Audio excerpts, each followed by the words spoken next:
मेरे साथ सभी लोग बोलेंगे, बोले सो निहाल। वाहे गुरु जी का खालसा, वाहे गुरु जी की फतेह।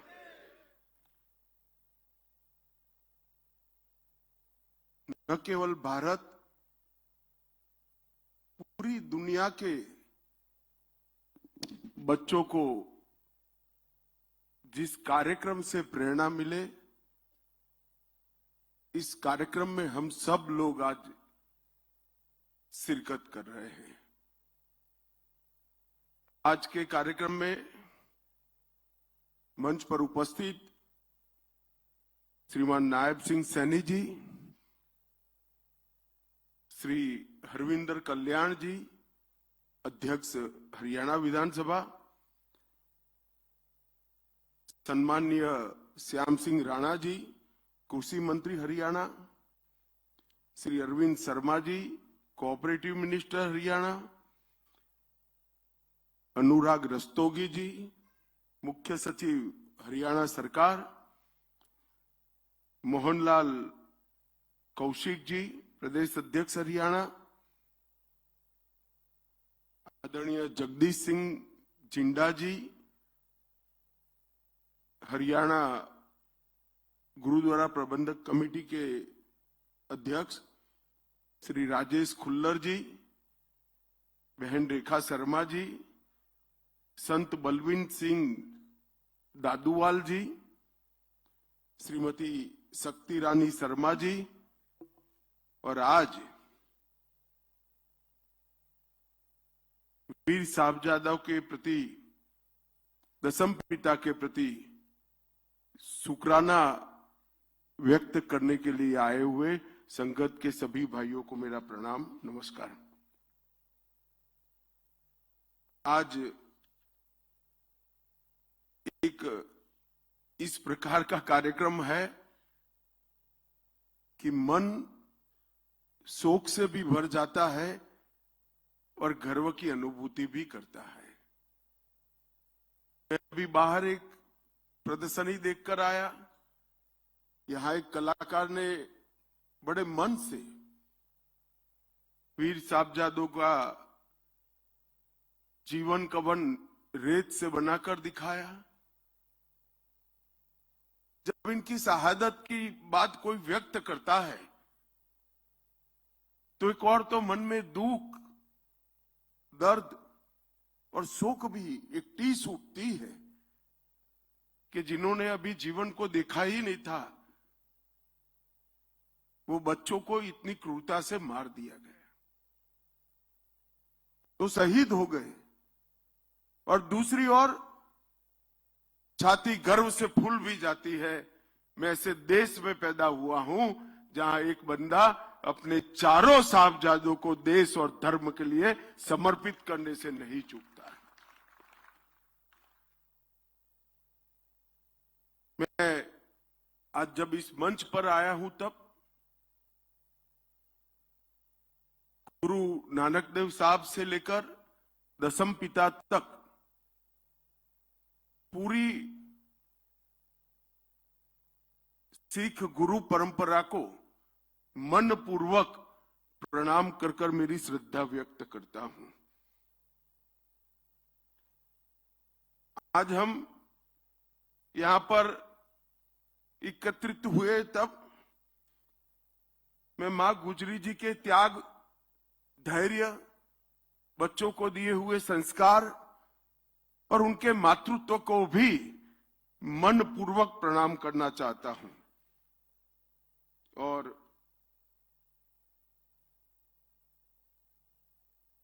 यही भूमि पर कई ऐसी स्थान है जहां गुरु साहिब कई बार गए।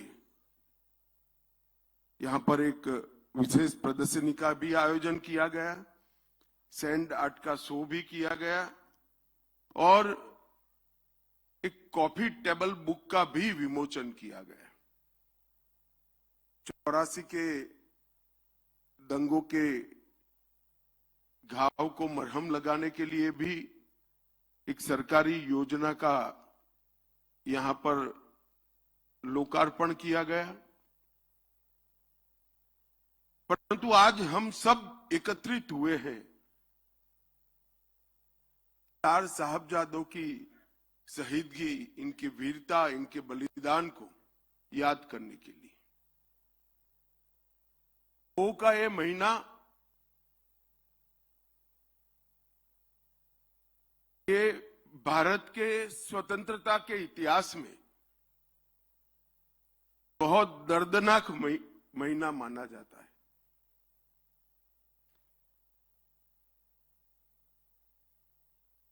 और जिन साहबजादों की बात करना चाहते हैं, बाबा जोरावर सिंह जिनकी उम्र सिर्फ 9 साल थी, बाबा फतेह सिंह जिनकी उम्र सिर्फ 7 साल, उनको डराया गया, समझाया गया, लोभ दिए गए, मगर सिंह की तरह दहाड़ते हुए कोई लोभ में आए बगैर मृत्यु को पसंद किया, क्योंकि मैं इस पिता का बेटा हूं जो इस देश के लिए, इस देश अपने धर्म के लिए कोई बलिदान देते हुए पीछे नहीं होता है। ये भावना इतने बच्चे में, इतनी कम आयु में पैदा भी नहीं हो सकती है। शायद माता गुजरी का संसर्ग ही होगा, संपर्क ही होगा, जिसने गुरुओं के पूरे संस्कार इस बच्चों में फूट फूट कर भरा दिए। मित्रों, जब हम आज इतने सालों के बाद हम इस घटना का याद भी करते हैं तो रोंगटे खड़े हो जाते हैं। देश भर के युवाओं को, चाहे किसी भी प्रदेश में बसते हो, उसमें उनको दसम पिता का जीवन, कवन और साहबजादों की शहीदगी, ये बताना हम सबका राष्ट्रीय दायित्व है। कोई व्यक्ति पूरे दुनिया के धर्म के लिए लड़ने वालों के इतिहास में, देश के लिए लड़ने वालों के इतिहास में ऐसा कोई व्यक्ति नहीं मिल सकता जिसने पिता, माता, 4 छोटे बेटों का बलिदान दे दिया, कुछ नहीं बचा। और इसीलिए सर्वंस दानी का देश की जनता ने उनको उपमान दिया है। कोई सरकारी पद्मश्री, पद्म विभूषण नहीं है।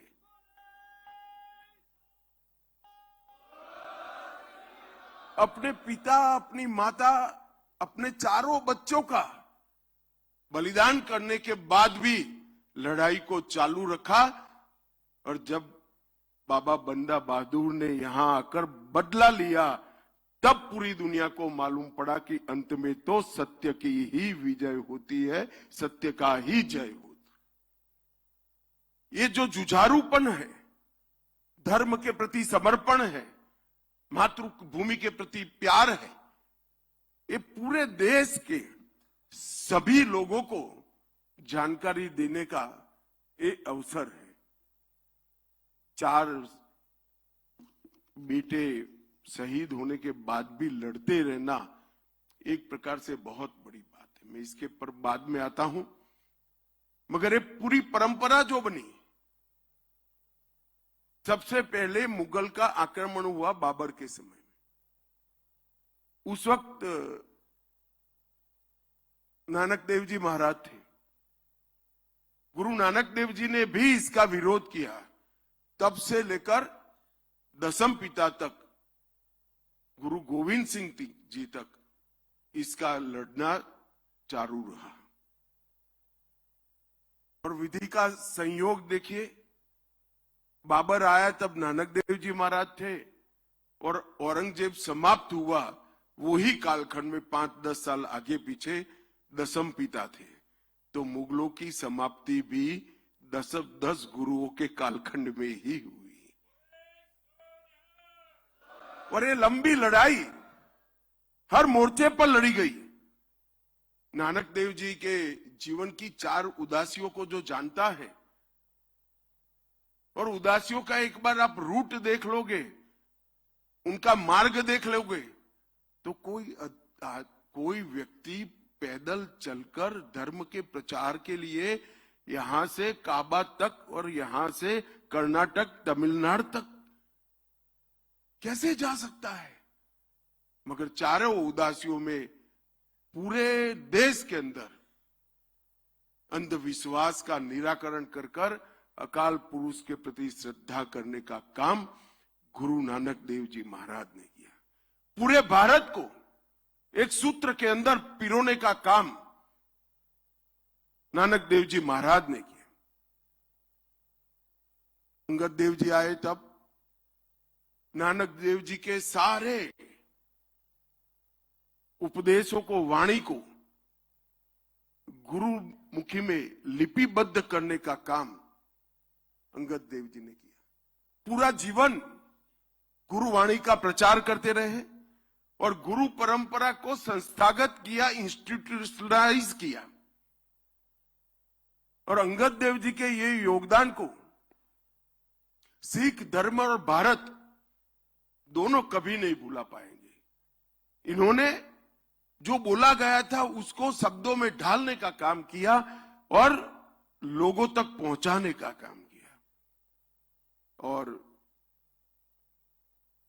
द्वितीय गुरु अमरदास जी जब आए, लंगर की शुरुआत की, लंगर को करीब करीब अनिवार्य बनाने का काम किया और माताओं के सम्मान का विषय लेकर पूरे भारत के अंदर उन्होंने एक मजबूत संदेश भेजा कि अगर मां सुरक्षित नहीं है, मां सम्मानित नहीं है, तो कोई भी देश बच नहीं सकता।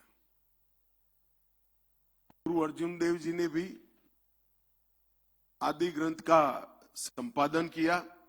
इसमें सिर्फ गुरुओं की वाणी नहीं, महाराष्ट्र के संत नामदेव, बंगाल के जयदेव, काशी के रामानंद जी, सभी धर्म के अलग अलग संतों फकीरों की वाणी को समाहित करने का उन्होंने काम किया। और इसीलिए सिख धर्म को कहा जाता है कि एक ही धर्म का धर्म पुस्तक ऐसा है जो गुरु ग्रंथ साहब की रचना अंत में हुई। इसमें सिर्फ गुरुओं की वाणी नहीं है, कई सारे महापुरुषों की वाणी को अंदर समाहित करने का काम किया। और गुरु अर्जन देव जी ने पूरे भारत के आध्यात्म के सार को एक ग्रंथ में सुरक्षित करने का काम किया। मगर जब छठे पातशाह का आगमन हुआ, हरगोविंद साहिब जी, उस वक्त सिर्फ उपदेश से काम नहीं चलने वाला था। मीरी और पीरी की कल्पना छठे पातशाह ने रखी कि धर्म की, भक्ति की ध्वजा ऊंची रहेगी, मगर सुरक्षा की ध्वजा भी साथ में रहनी पड़ेगी। और पहली बार मुगलों के जुर्म के खिलाफ गुरुओं की परंपरा ने आगे बढ़ने की शुरुआत की। जब ग्वालियर के किले में 52 हिंदू राजाओं को कैद कर लिया गया था, दीपावली के दिन इस सबको छुड़ाने का काम गुरु हरगोविंद सिंह जी ने किया। इसीलिए आज भी दीपावली को बंदी छोड़ दिवस के रूप में मनाने का काम हम करते हैं। वहां से आगे आए गुरु हरराय जी ने करुणा, प्रकृति और औषधि, ये तीनों को धर्म के साथ जोड़ने का काम किया। और भारत की परंपरा, घायल कोई भी हो, दर्दी कोई भी हो, दुश्मन भी क्यों ना हो, उसको पानी भी देना चाहिए, दवाइयां भी देना चाहिए, इसका उपचार भी करना चाहिए। ये बड़प्पन उस जमाने में जब धर्मांध लोग सिर्फ आप मेरे धर्म को स्वीकार नहीं करते इसलिए जिंदा जला देते थे, काट देते थे। उस जमाने में कि घायल कौन है मत छोड़ो, देखो घायल शत्रु की भी सेवा करो, ऐसे उच्च विचार प्रस्थापित करने के काम किया। अल्पायु में गुरु हरकिशन साहिब जी ने भी सेवा का बहुत बड़ा उदाहरण दिया। चेचक महामारी के समय प्राणों की परवाह करे बगैर दिल्ली और इर्द गिर्द के इलाकों में सेवा की एक बहुत बड़ी परंपरा उन्होंने स्थापित की। और फिर आता है हिंदी चादर नवम गुरु। मैं कई बार मेरे मत क्षेत्र में गुजरात में भी कहा हूं, अगर गुरु तेग बहादुर न होते तो हम कोई हिंदू न होते, कोई सिख नहीं होता, पूरा भारत समाप्त हो गया होता। इस देश पर नवम गुरु के जो उपकार हैं वो 5000 साल के बाद भी इसका शुक्राना अदा नहीं हो सकता, कोई भूल नहीं सकता।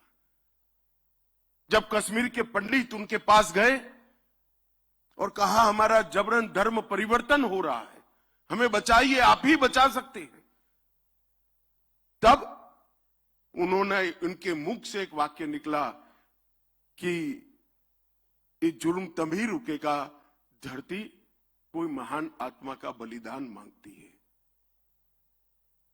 और मित्रों, उसी वक्त कहते हैं ना, पूत के लक्षण पालने से, उसी वक्त 8 साल का बालक गोविंद राय दशम पिता पास में खड़े थे। उन्होंने क्षण का भी विचार करे बगैर कहा कि आपसे महान कौन हो सकता है, अगर बलिदान देना है तो आपको ही देना चाहिए। एक 8 साल का बच्चा अपने पिता को कहता है कि आप तो बड़े महान हो, अगर बलिदान देना है तो आपको देना चाहिए, रोक के धर्म परिवर्तन को। और फिर नवम गुरु की वो महान यात्रा दिल्ली तक की, और औरंगजेब को कहा कि धर्म परिवर्तन बंद करो, मुझे अगर धर्म परिवर्तित कर देते हो तो पूरा भारत धर्म परिवर्तन करने के लिए तैयार है। और जो यातनाओं का वर्णन है, मैं तो यहां बोलना भी नहीं चाहता, बोल भी नहीं सकता। इतनी यातनाएं सहन करने के बाद भी जुल्मी और अत्याचारी लोगों के सामने अपने मक्कम इरादों को कभी उन्होंने पिघलने नहीं दिया। ढेर सारी यातनाएं सहन कर अपना बलिदान दिया।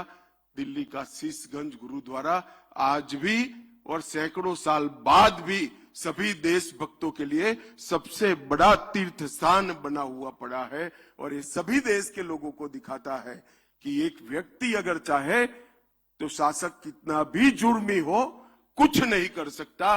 व्यक्ति का बलिदान उसको शासक से ऊपर उठा लेता है। और तिलक और जनोई इसकी रक्षा के लिए, हिंदुओं की रक्षा के लिए, स्वधर्म की रक्षा के लिए उन्होंने अपना बलिदान दिया। और कोई दुनिया के इतिहास में बलिदान नहीं मिलता ऐसा। कई लोग लड़ते हैं, लड़ना चाहिए, लड़ते हैं, उसमें जय पराजय दोनों होता है।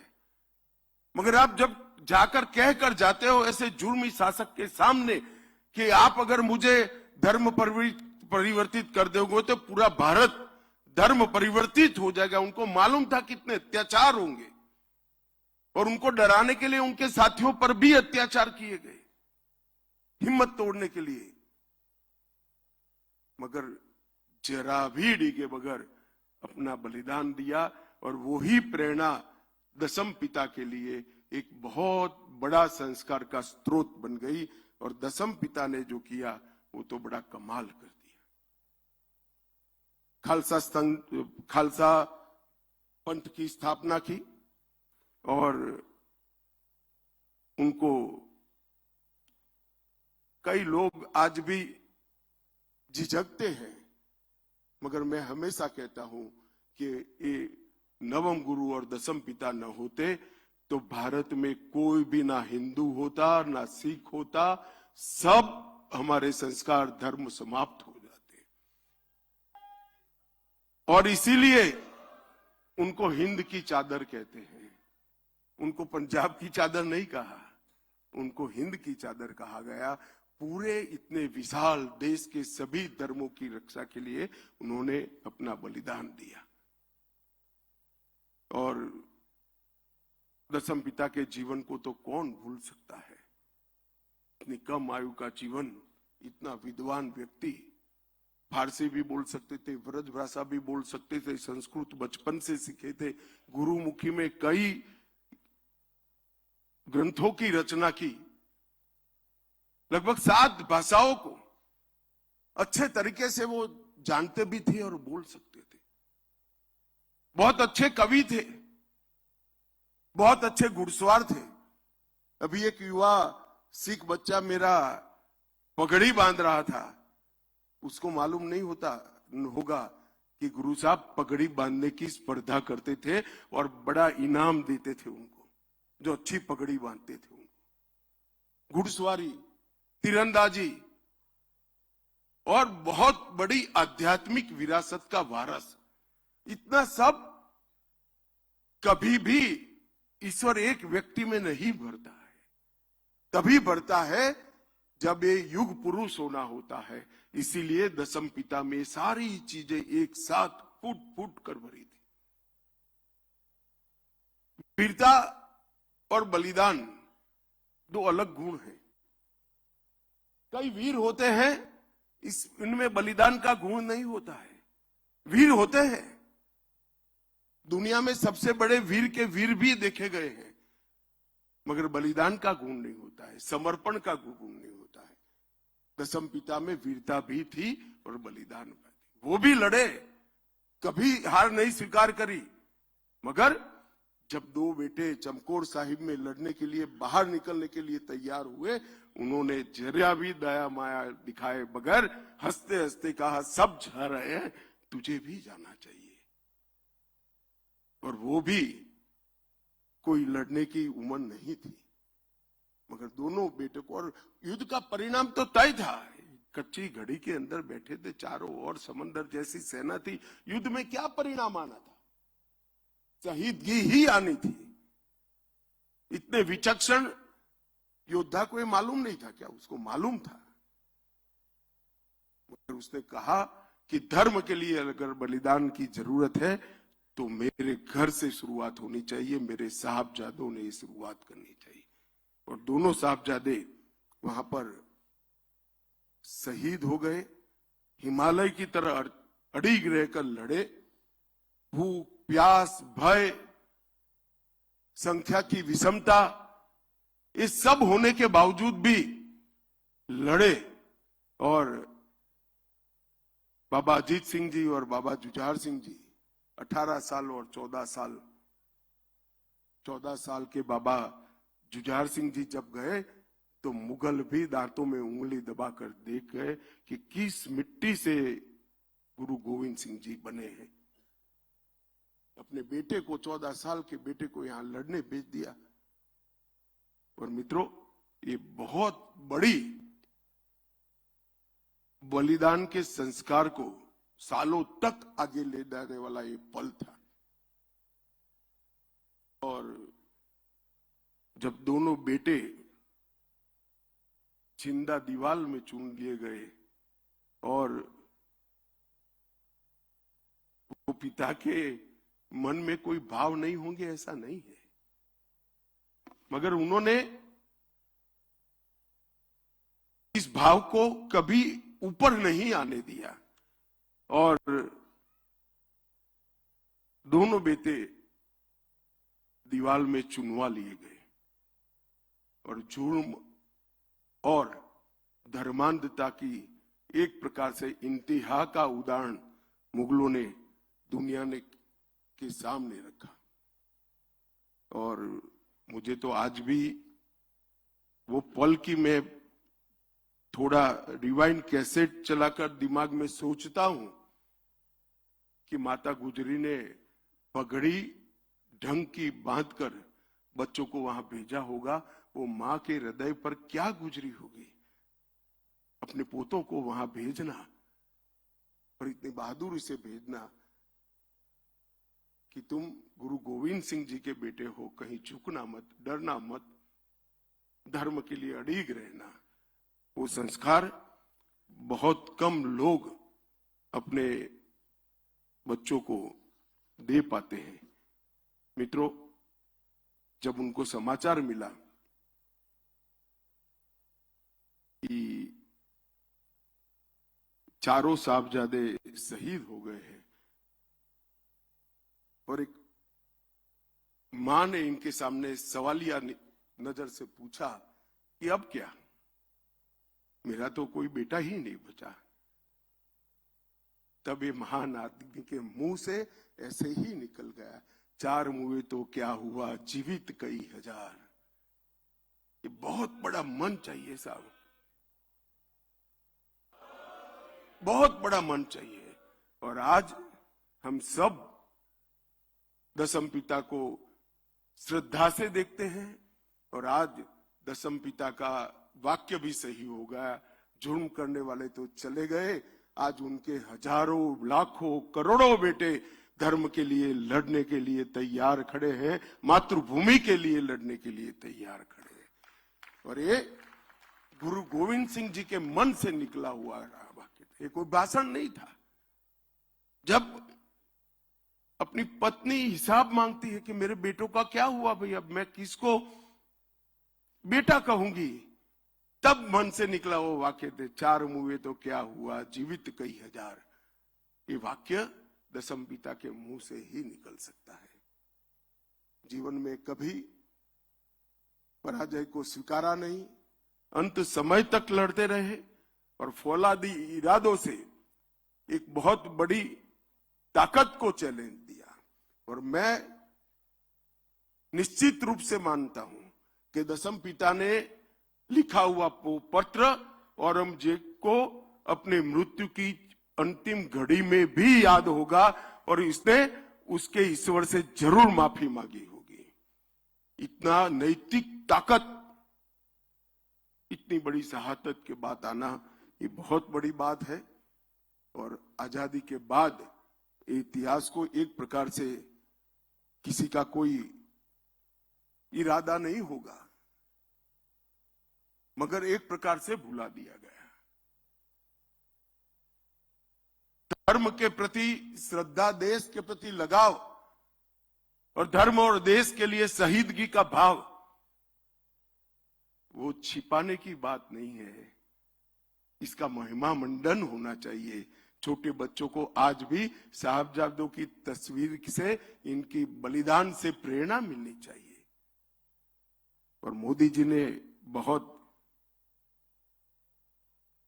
मन से तय किया कि 9 जनवरी 2022 को प्रकाश पर्व के दिन ने तय किया कि 26 दिसंबर को पूरे देश में वीर बाल दिवस मनाया जाएगा और पूरा देश गुरुओं के वो वीर बालकों के प्रति शुक्राना अर्ज करेगा।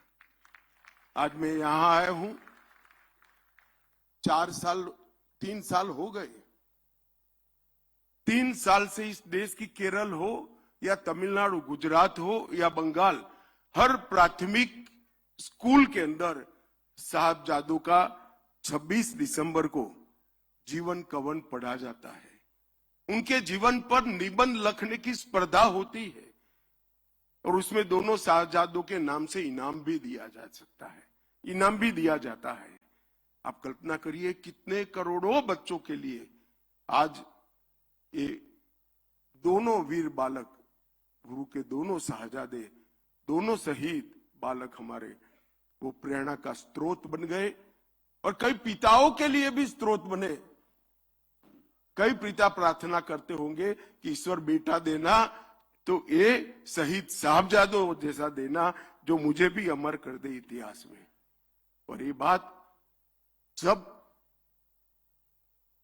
ये सप्ताह मनाने का तय किया और वीर बाल दिवस को हमने बहुत मन के साथ मनाने की शुरुआत करी है। भारत सरकार ने, सभी राज्य सरकारों ने इसकी सहायता की है, किसी भी पार्टी की हो, किसी ने मना नहीं किया। हर पार्टी की राज्य सरकारों ने इतनी सहायता की है और आज देश भर में साहबजादों को याद किया जाता है। मित्रों, एक प्रकार से नरेंद्र मोदी जी बहुत भाग्यवान प्रधानमंत्री हैं। इसलिए नहीं कि 3 बार चुनाव जीत गए, 3 बार प्रधानमंत्री बने। देखिए, उनके ही प्रधानमंत्री काल में गुरु तेग बहादुर जी का 350वां शहीदी दिवस आया। नानक देव जी महाराज का 550वां प्रकाश पर्व आया। तेग बहादुर जी का 400वां प्रकाश पर्व आया और सरबंस दानी दसम पिता का 350वां भी प्रकाश पर्व उन्हीं के कालखंड के आया। ये भी गुरुओं की कृपा है कि एक ही प्रधानमंत्री के कालखंड में प्रथम गुरु नानक देव जी महाराज से लेकर दसम पिता तक सभी के जीवन से जुड़ी हुई घटनाएं आई और ये पूरी सिख गुरुओं की परंपरा को देश और दुनिया के सामने रखने में नरेंद्र मोदी सरकार ने कोई कसर नहीं रखी। कई सारे ऐसे इश्यू थे, FCRA का हरमिंदर साहिब का रजिस्ट्रेशन, करतारपुर साहिब का गलियारा, एक इसके साथ साथ 3 दशक के बाद सिख दंगों के जितने भी पीड़ित है वो केसों को रीओपन कर जिन्होंने गुनाह किया था उनको जेल के पीछे डालने का काम किया, 5 लाख रुपया मुआवजा दिया और अब सैनी साहब नौकरी भी ढूंढ कर दे रहे हैं। मैं तो बहुत धन्यवादी हूं सैनी का कि इन्होंने इतने समय के बाद परिवारों को ढूंढकर नौकरी देने का काम किया। जलियांवाला बाग का स्मारक बनाया। अफगानिस्तान, पाकिस्तान, बांग्लादेश में जो सिख परिवार थे यहाँ शरणार्थी बनकर आए थे उनको नागरिकता देने का काम किया और जम्मू कश्मीर में भी 1.16 लाख मतलब 1,16,000 परिवार थे जिनको जम्मू कश्मीर की नागरिकता नहीं मिलती थी। धारा 370 हटने के बाद उनको नागरिकता देने का भी काम कर दिया। मुझे कई बार मेरे मन में सवाल आता है कि आजादी के बाद जब विभाजन की चर्चा होती होगी तो विभाजन कागज पर तो नहीं हुआ, कभी ना कभी इसकी चर्चा हुई, ये पाकिस्तान में जाएगा, ये भारत में रहेगा। अब इतने नजदीक करतारपुर साहिब था, ये क्यों छोड़ दिया, मेरी समझ में नहीं आता है। या तो विभाजन करने के लिए, तय करने के लिए ऐसे लोग बैठे थे जिनको ये परंपरा का ज्ञान ही नहीं होता। मैं आज बहुत फकर के साथ कहता हूं कि जो पंथ निरपेक्षता की बात करते हैं, सर्वधर्म समभाव की बात करते हैं, सिख पंथ से ज्यादा सर्वधर्म समभाव रखने वाला कोई और पंथ नहीं हो सकता, कोई और धर्म नहीं हो सकता। और नानक देव साहब का इतना बड़ा स्थान जिसको यहां श्रद्धालु दूरबीन से देखते हैं थे, आज उनकी ही कृपा है कि प्रतिदिन 15,000 लोग जा पाए, इस प्रकार की व्यवस्था करने में हम सफल हुए हैं।